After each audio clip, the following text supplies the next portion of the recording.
my tone thoughts sound so good. What's up? How's it going? You got to hear this. You won't believe it.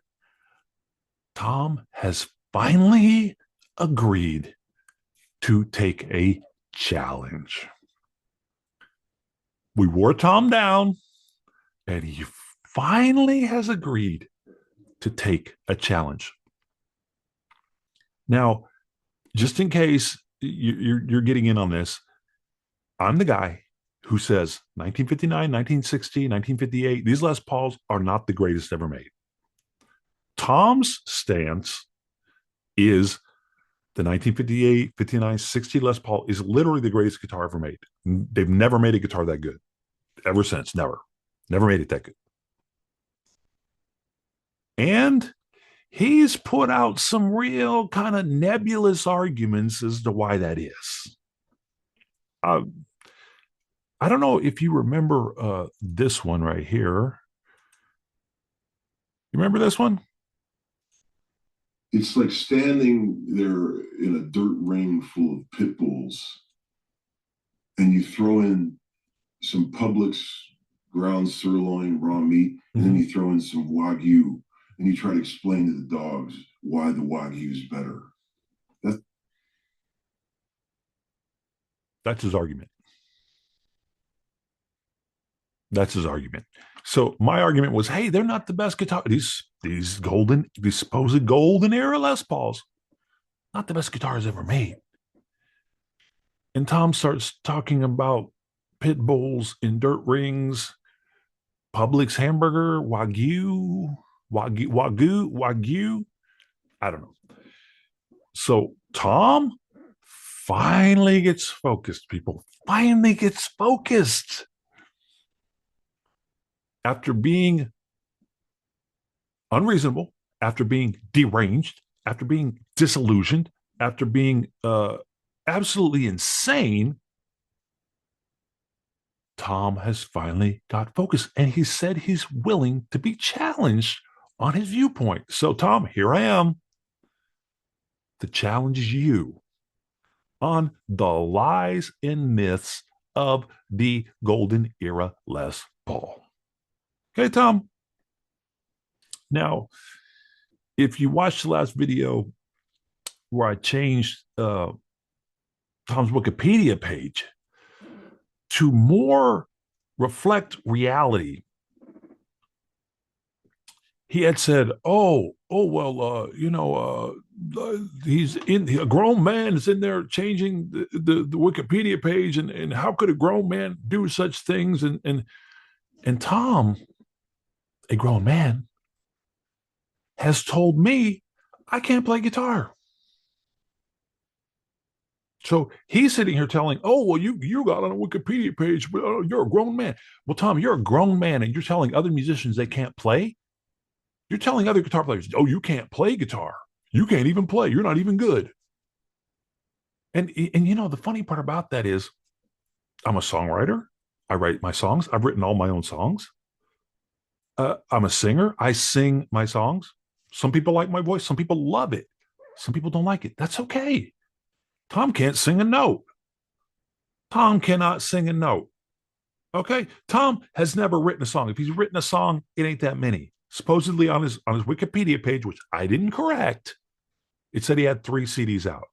I had 3 CDs out when I was 22. Okay? So, I don't know what I don't know what this guy's on, but, in terms of quote unquote talent, come on, Tom. I'm a songwriter. I'm a singer. I'm a guitar player. I play other instruments on my recordings. So I was going to write a song for Tom. Okay? Because Tom wants to show me how good he is on guitar, or, this and that, whatever, Tom. I was going to write a song for Tom. But you know what I said? I said, that's a waste of my time. That is a waste of my time and my resources. I'm not going to do that. So what I did was I found out that there's a website called UDO Beta. I don't know what it is, but apparently it's some sort of AI website that writes music. It you punch in, what you want, and it makes the music for you. Not good news for you, Tom, because boy, oh boy, I don't know how much they're going to need you in a session when they got this computer here where they can just punch up, play this song and it does it, and it's free, or a monthly subscription cost, and you have to drag in your 65 Princeton. They go, Tom, we don't need you in your 65 Princeton right now. Leave baby puke at home. We got AI. Okay. Then we don't need that. Okay. Anyway, so I got on here and I punched in some lyrics. First of all, I made a profile for Tom Bukovac. So anybody who wants to hear Tom, they can get on here. And I made a song, Guitar Strings and Broken Dreams. And here it is, people, in case you want to hear it. Here we go. You ready? Osher and a tone pot sounds so good. Baby puke is made of old Honyan wood. My buddy Jason, he ain't real smart. He spent $500,000 on an old guitar. In the studio I'm told what to play. No matter how bad it is, still get paid. YouTube is good, but SoundCloud's bad. The best guitar player Nashville ever had. Tell me. Not bad. Pretty good. That's I think it's pretty good.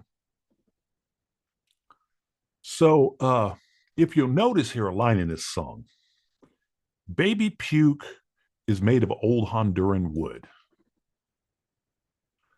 I wrote that myself. That's not AI. I wrote these lyrics. Okay. I put in my lyrics and then AI made the music for me and put the vocal on. Pretty good. But what I'm getting at here is Tom's challenge. Okay.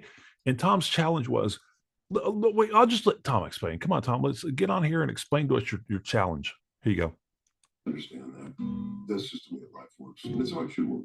People should be challenged when they make bold statements and claims. People should be challenged when they make bold statements and claims. Right? So he's finally accepted. He's going to take a challenge. Okay. So, Tom, your claim is this. We're going to go right to your words here. Right to your words, Tom. Okay. Here we go. People that have them, the same way they don't like somebody that has a Lamborghini or whatever. It's that now. That's what the burst has become. And it's not about the instrument having 200-year-old old growth under mahogany. This is what I'm challenging. The other part is garbage. He didn't even know what he's talking about. But this part right here, this is part of the myth. This is part of the myth. So he's saying when someone makes a bold claim, right, they should be challenged. Okay, so Tom, your bold claim is that you know that these guitars are made of 200-year-old old growth mahogany. And by the way, I want to tell you guys, usually when these guys with burst believer fever spout out about the old growth mahogany, it's usually 150 years. But see, Tom got pressed. I pressed Tom and I said, hey, all this stuff is a lie. And what did he do? He ramped it up. So when I said, man, that a lot of this stuff is lies, he ramped it up from 150 years old, which is what you'll hear more often, to 200-year-olds. So now it's even older. Now it's even better. So Tom, here we go. Here's your challenge. Now you're making a bold claim that somehow these instruments having 200-year-old growth mahogany in them makes them better than a modern day instrument. Okay. So here's a piece of wood from 1957. Okay, now this is real. This is an absolute real piece of wood from the Gibson factory, dated 1957.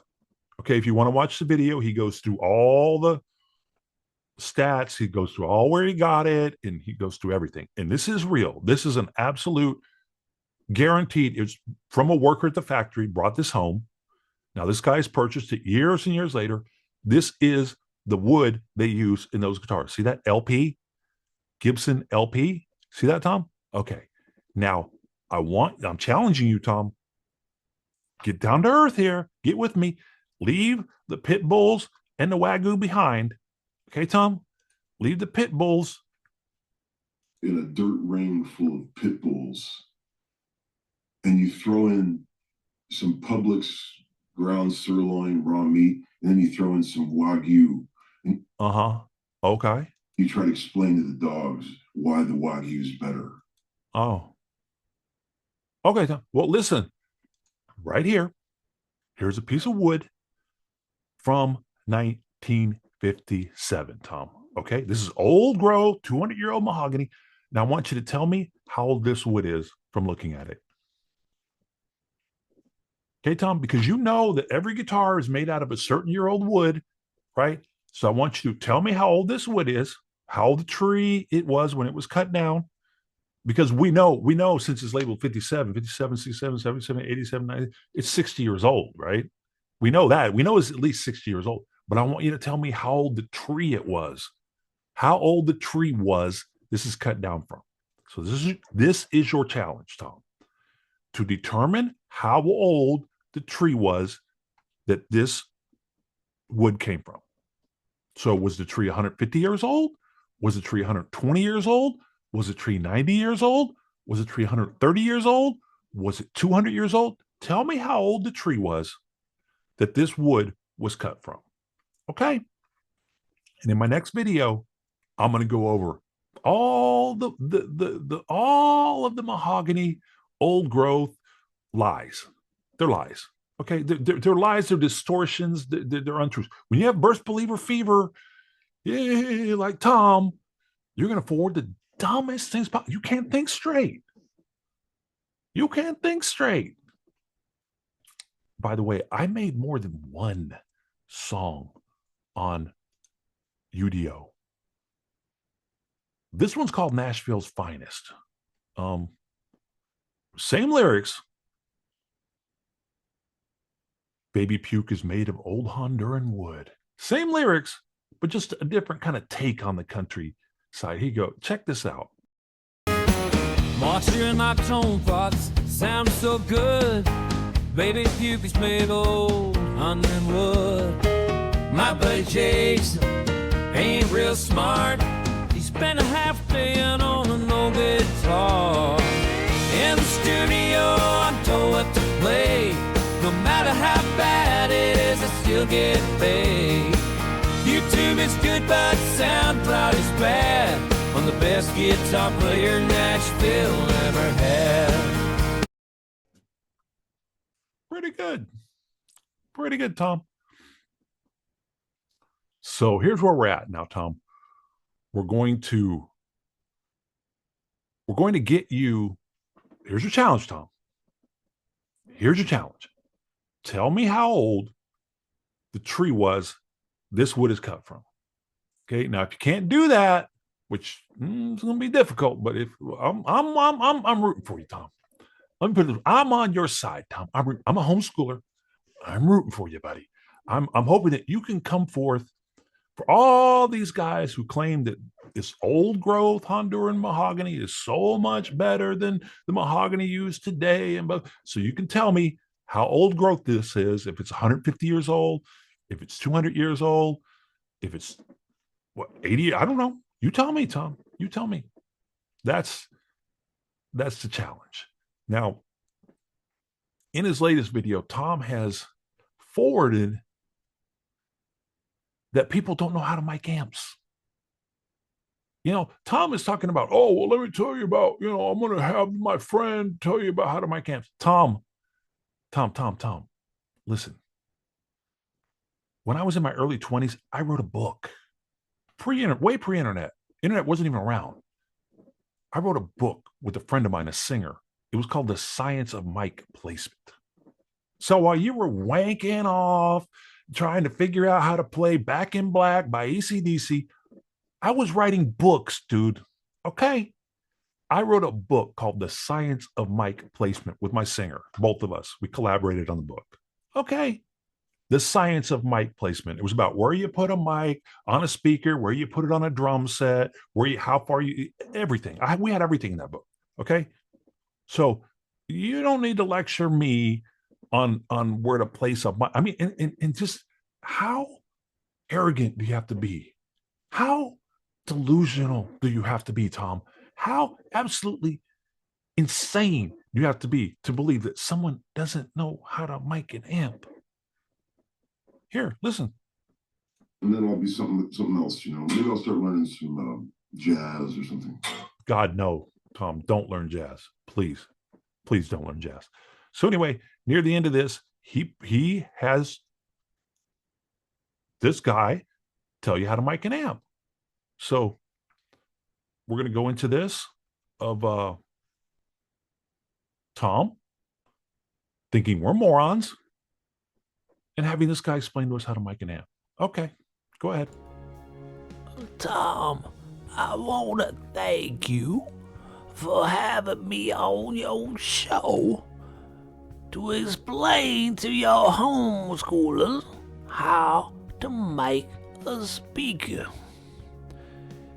Tom and I have discussed many times how moronic he thinks homeschoolers are, how dumb he thinks they are, and while I don't necessarily agree, I'm here to help. Now, to make a speaker, the first thing you gotta do is get you a speaker. Alright, now you would think that might be enough. But homeschoolers, it's not. You want to have your speaker making sound. So plug your amp into your speaker so it makes a sound. Alright, homeschoolers. Now, that's step one. What you want to do next, guys, is you want to grab you a microphone. Get you a microphone. When you mic in a speaker, that microphone is really important. Okay? Tom, am I doing good explaining this to your moronic homeschoolers? Okay. Now, you take that microphone and you take a cord, a microphone cord, and you plug it into that mic. That's what you do, homeschoolers. Now, you put that plugged in mic right in front of that speaker. Now, I know, homeschoolers, you may be thinking you like to put that mic on the desk. I know, homeschoolers, you may be thinking you want to put that mic in your car. I know, homeschoolers, you might be thinking you want to put that mic in the bathroom. But that's not how you do it. You put that microphone right in front of that speaker. You get down there on your hands and knees and you put that microphone in front of that speaker. And once you do that, I know, homeschoolers, it seems maybe a little bit beyond you. Tom thinks this is beyond you. But you can move that microphone around in front of that speaker. You can move it to the left. You can move it to the right. Just as long as it's in front of that speaker. You good, homeschoolers. Once again, Tom, I'd like to thank you for letting me come on here and explain to your moronic homeschoolers how to mic a speaker. All right, guys. That's it. I'll see you next time.